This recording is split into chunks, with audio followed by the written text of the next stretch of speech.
Good evening, everybody. It's Curtis Lee. One of our subscribers asked me to do a video about a concept of the afterlife called Al Barzakh. I hope I'm saying that right. Um, anyway, it sounds similar to me to limbo and possibly purgatory. But let's watch the video here and let's see what they say. Okay, and then we'll come back and talk. In Sufism, the Barzakh or Alam is not only where the soul resides after death, but also a place it can visit during sleep and meditation. When we die and leave this world, our physical body stays here in the soil and our soul is taken out.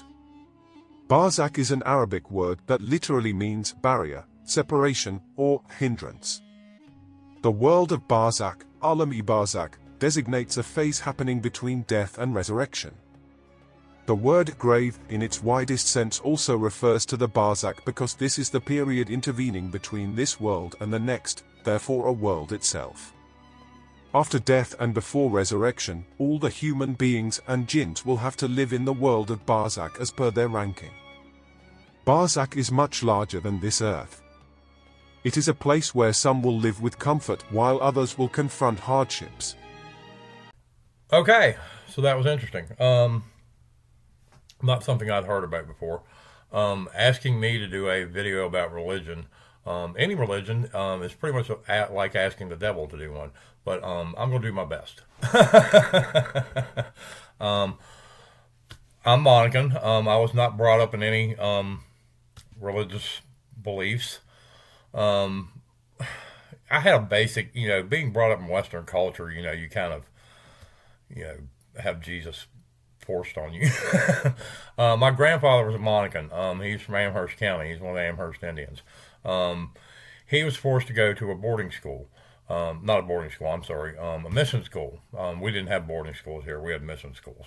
The kids went home. But anyway, he was forced to go to a mission school, and that was what they were basically doing, was indoctrinating people into the Christian faith. Not something I'm particularly a fan of, not something I was taught either. I'm perfectly happy with people believing what they want to, but I'm not happy with them forcing what they believe on me.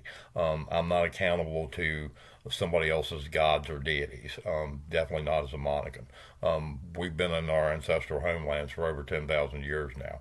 We're one of the few groups of people to have been in a place as long as we have. So, like I said, our culture and our history predates any modern religion or any book that has been written about any modern religion. So, since we were here before that, I kind of don't really see myself as accountable to things that came after me. They weren't my doing.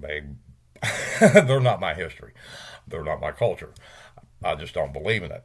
What I have found, though, from my investigations, though, is that there is something that we can't see.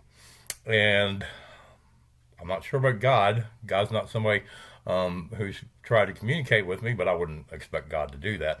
But I do, from my experience, believe that there are devils and angels and demons and bad things. So, I find it interesting that so many of the world's religions have same basic concepts. There's a place for good people and a place for bad people. And then with several religions, there's kind of an in-between place where you go to wait or to make up for things or to contemplate or to be forgiven for your sins. Anyway, it was an interesting video for me. Like I said, it kind of brings up. I was going to read just the definitions of limbo and purgatory. I had looked them up years ago, and I couldn't remember exactly what they meant. Seems like a similar concept to me. I'm not trying to generalize or minimize their religion. I'm just saying a lot of religious beliefs seem to have the same basic structure to them, especially the Abrahamic religions, where they're all based on the God of Abraham, and Islam and Judaism and Christianity and Catholicism are all based on Abrahamic beliefs. So anyway, like I said, I find it interesting. They all have similar things, different languages. I account for a lot of the differences in their belief systems as basically just differences in languages and probably culture. Like I said, I'm not trying to minimize anyone's beliefs. I'm just saying they're all based on this same Abrahamic tenets. You all worship the same God. So, like I said, I find that interesting. They all seem to have some commonality. Let me read the definition of limbo here real quick. Like I said, I brought my glasses so I could read that part. And I'll probably be done. Like I said, it was an interesting concept. One of our viewers asked that I do a video on it. Like I said, me doing a video about religions, kind of like asking the devil. We're both red. But I gave it a try, and like I said, it advanced my knowledge. It was a concept I hadn't really heard of, and didn't know a whole lot about. So that was cool. And I hope you guys enjoyed learning about it too. Like I said, I'm gonna read here real quick about limbo and purgatory, and then we'll probably wrap it up. It says in Christian theology, both limbo and purgatory are states of the soul after death, but they differ in their purpose and the souls they are intended for. Limbo is generally understood as a place or state for those who die in original sin or without knowledge of Christ, while purgatory is a place of purification for those who die in God's grace, but with remaining sins. So here's the literal definition of limbo. Limbo as a concept has varied interpretations, but generally refers to a state for those who are not condemned to hell, but are also not yet in heaven.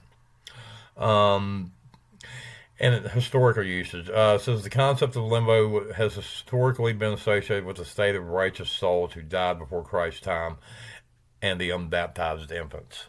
And I think that probably was extended to indigenous people who didn't have a knowledge of Christ because it hadn't been brought to them. But the way it brought to them wasn't very good, was it? Anyway, so that's what it says about that. It says purpose. Limbo is not considered a place of suffering, but rather a state of waiting for the salvation offered by Christ. So they were just hanging out, chilling, waiting for the end times, I guess. And that was kind of the concept. The Alam Barzakh, I guess with the resurrection, they were talking about Armageddon. They were talking about the end times when all evil is cast out and Jesus comes back to earth. Or I guess they're not expecting Jesus to come back to earth, but however their beliefs are based. But anyway, I guess that's based in the idea of an end times.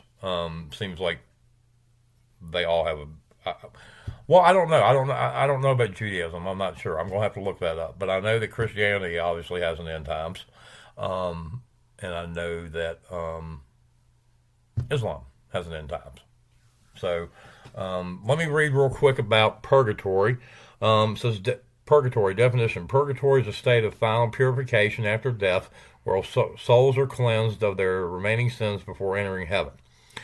And then it says biblical basis.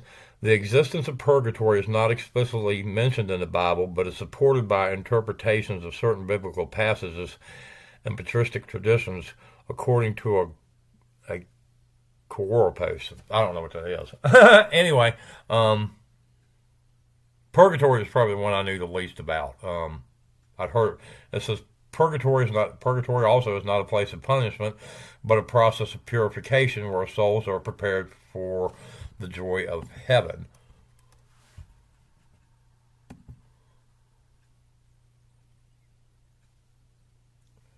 And it says the Catholic Church teaches that purgatory is a necessary step for those who die in God's grace but are not yet perfectly purified. All right. So that's limbo and purgatory. And now we know what Alam Barzakh is. Sorry I stammered through all that so much. I guess I could re-record it, but I think you guys got the gist. Like I said, interesting concept. I also thought it was interesting that he said you could go there in your dreams. I investigated a mansion on the top of Afton Mountain where a man named Walter Russell used to live. And he was the love and light guy. He believed that there was one great power in the universe, and that was unconditional love. And he's buried up there on a mountain. But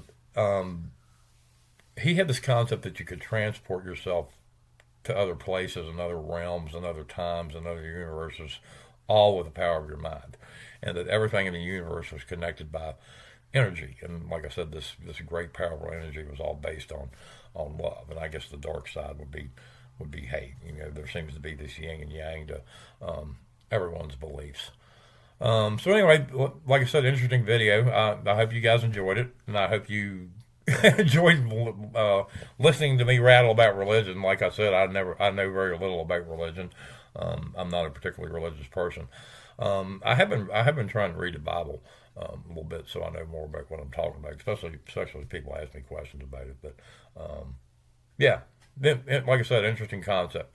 And obviously from my videos, I'm skeptical, but there are things that obviously in my videos that I have not been able to explain, quite a few things.